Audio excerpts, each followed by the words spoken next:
A phrase is a group of words that does not contain a subject or a verb, so it does not make complete sense. For example, on the table, in the morning, at the door, over the bridge. Do you find any subject verb in this sentence? No. It does not tell about a subject or a verb. Therefore, it is called a phrase. It is a group of words which makes sense, but it is not a complete sentence. There are many types of phrase, including prepositional phrase. For example, most Australians live in large cities. Many cities with large factories have a smoke problem. The Great Dividing Range extends across the east side. Mr. Jones presented the award to me. Alice sat near her. The words in large cities with large factories, across the east, to me, near her, are the prepositional phrase. The phrase begins with a preposition like in, with, across, to, near. Therefore, we call this phrase as a prepositional phrase.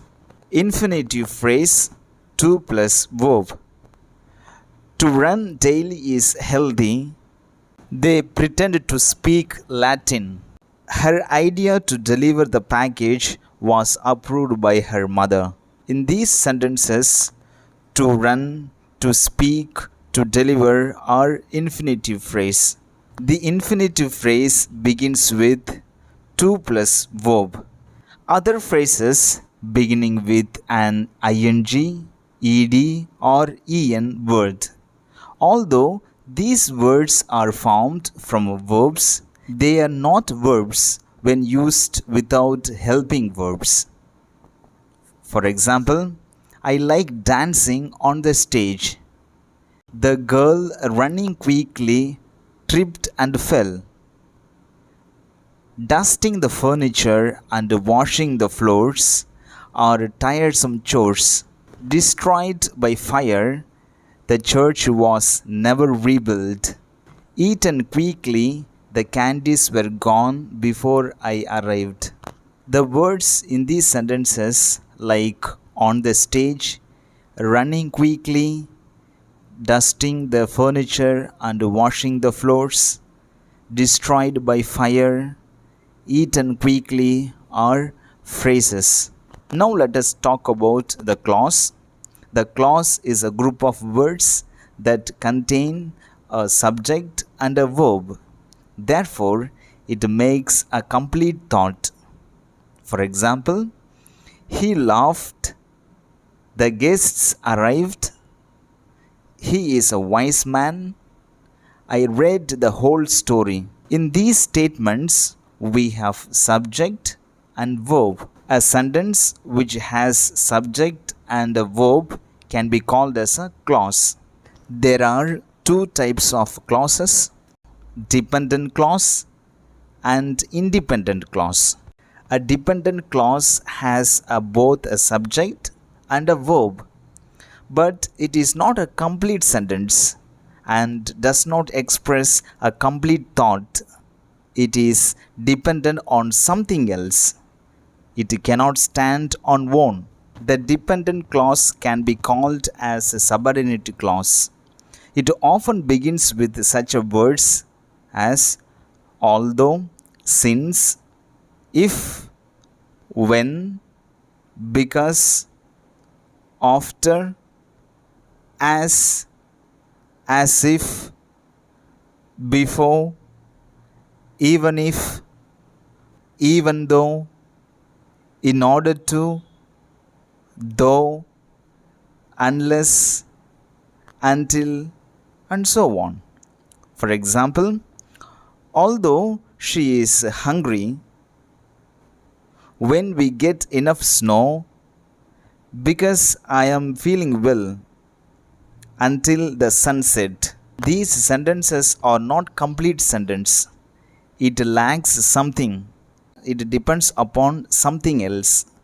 Although these sentences have subject and verb, yet it cannot stand by itself because it is incomplete sentence.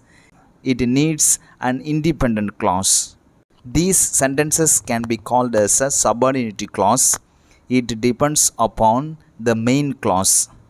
An independent clause is a simple sentence. It can stand on its own.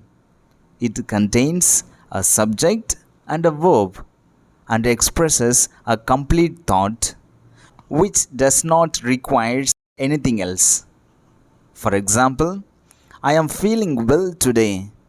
I enjoy sitting by the fireplace. The sun set. This is the book I want to read next. If you look at these sentences, it has subject, verb, and it makes a complete thought. These sentences can stand by own. Hence, these sentences can be called as an independent clause. Let us once again recapitulate what we have learned. Phrase is a group of words that does not contain a subject and a verb, so it does not make complete sense. There are many types of phrases. First one is prepositional phrase. Second, infinitive phrase. Third, other phrases beginning with an ing, ed, or en word. The next one was clause. What is a clause? A clause is a group of words that contain a subject and a verb. Therefore, it makes a complete thought. There are two types of clauses. One is dependent clause and independent clause. The dependent clause cannot stand by itself, although it has subject and verb, because it is incomplete sentence. An independent clause can stand by itself because it has a subject and a verb and gives a complete thought.